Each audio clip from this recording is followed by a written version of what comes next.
In this video, I'm going to show you how to withdraw money from Trade Republic. Now, the first thing you want to do, you want to open up your app and then you want to go either to Wealth or Cash at the very top. And then from there, you want to tap on Transfer at the very bottom right.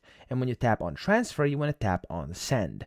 Now, from here, you'll be able to select the account you actually want to withdraw your money to. So here you can see I have two accounts. But of course, if you don't have any accounts here, you can just go ahead and add a new bank account by clicking the New Bank Account button. And then you'll get the tutorial on how to actually do that. Just follow the steps and you'll be able to add it that way. And then here under my accounts, just tap on the one you want to withdraw to. So I'm just going to tap on it.